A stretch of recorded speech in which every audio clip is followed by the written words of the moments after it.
Henry Ford said that if the average American understood how banking worked, then there would be a revolution the very next day. Okay, just how does banking work? Let's say you and your wife want to buy a house. You probably do if you don't already have a house. You save up your money, you've worked for it, you've earned it, you make a down payment, you go to a bank.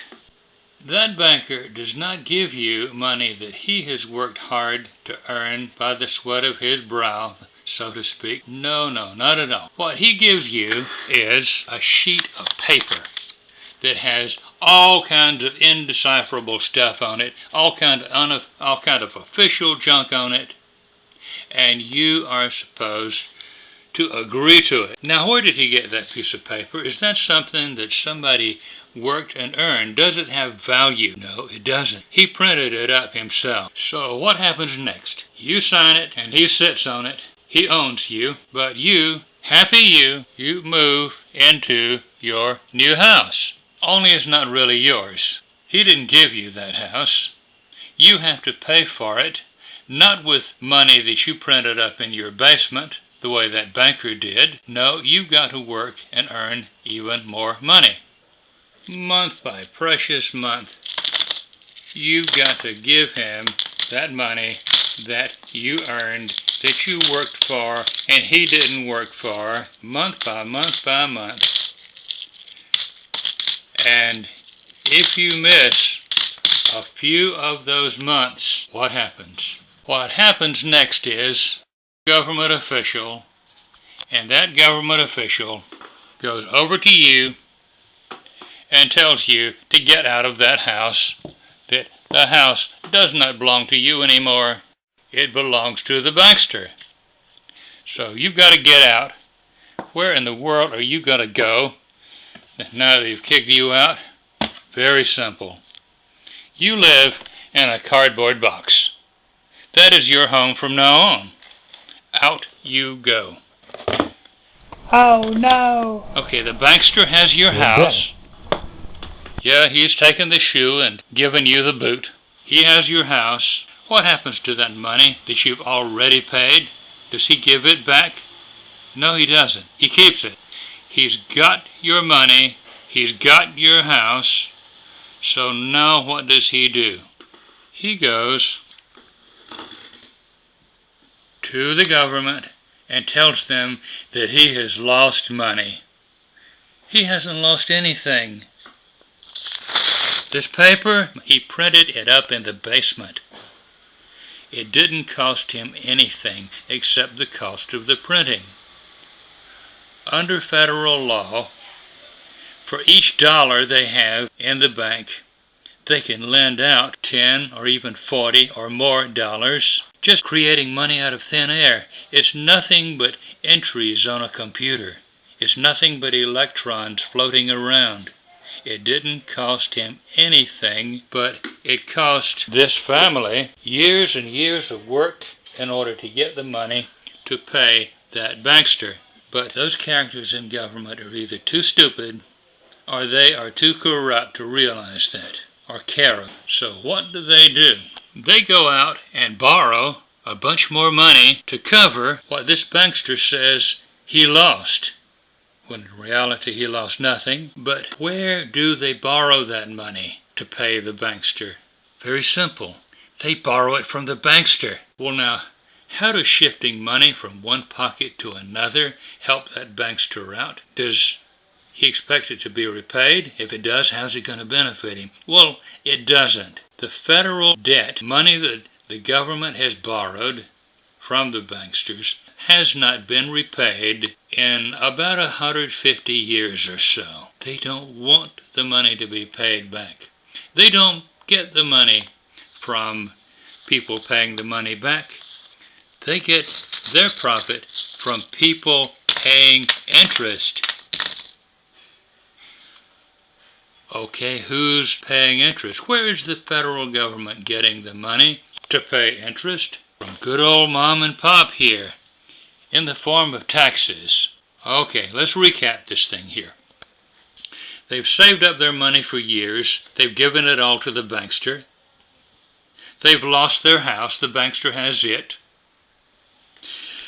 And now the bankster is taking even more money away from them in their taxes to pay interest on the national debt. Okay, so if all of this money is being created out of thin air, what happens to the money that's already in circulation?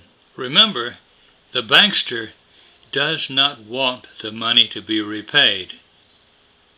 The money will not be repaid. The interest is still going to be coming from mom and pop taxpayer and you and me for the rest of their lives and our children's lives and our grandchildren's lives until we tell those banksters enough is enough. But the robbery does not stop there. The more money they print up, the more dollars there are in circulation. That doesn't mean that everybody is richer, because the dollars that are printed up don't represent any more value than the dollars in circulation. The only value they get is from the dollars already in circulation. Okay, here's a loaf of bread. It's costing around $1.25 or so. Suppose you had twice as many dollars in circulation. Did that double the amount of bread? No, you've got the same amount of bread, but you've got more dollars chasing the same amount of goods and services. So mom and pop here, you and I, end up having to pay more for the things we buy. Most, if not all of the things we buy. That's what happens when they print up more dollars out of thin air. They're making money from the interest.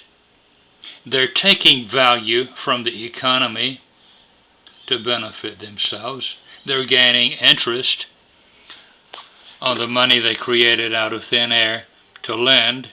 They're getting your house if you don't pay in full, and they're getting the government, our government officials, to borrow even more money on what these banksters say that they lost.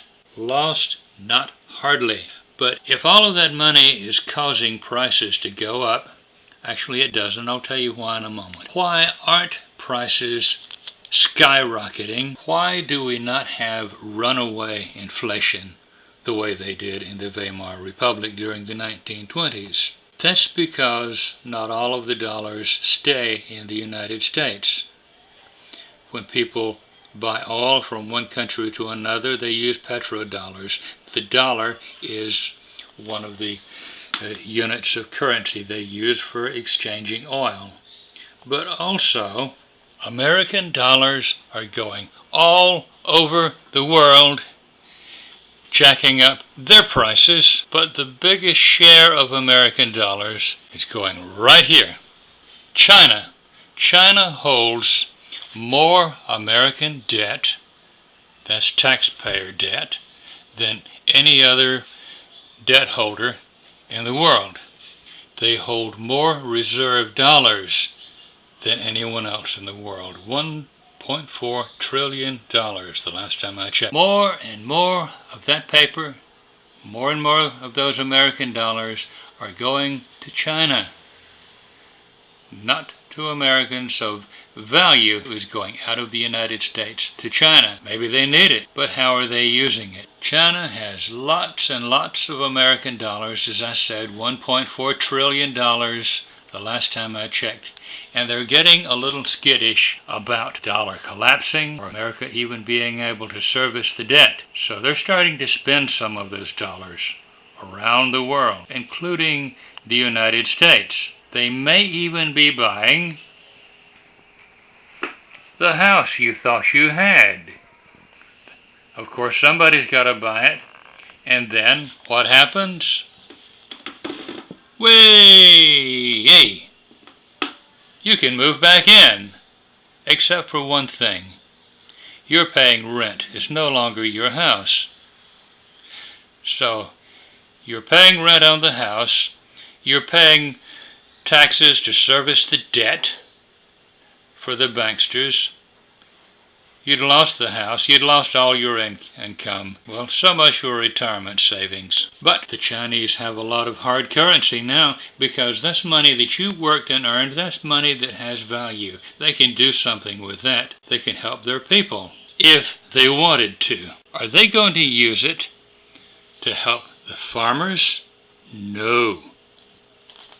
Are they going to use it to help the laborers? No. Are they going to use it to help the professionals? No way. What about the church? Are they going to help? Nah, no way. Well, they're going to use some of it to boost Chinese athletics in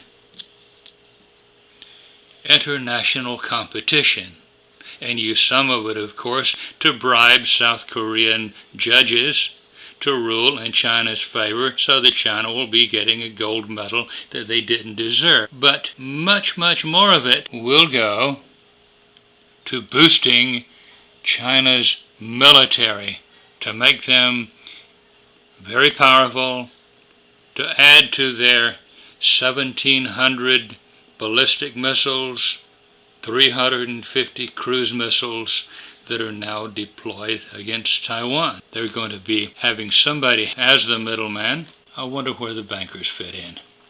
Well, that's another story. And this is what happens to your money when you trust the banksters. One cheerful note in all this is that you're no longer forking over your money to the banksters, except in the form of your taxes. So there you are, in your little home, continuing to pay the banksters on the national debt, but also paying the Chinese banksters and the Chinese government to attack Taiwan or to threaten the Pacific. A very happy note. But that's the way banking works. This is the American Action Report. Good day.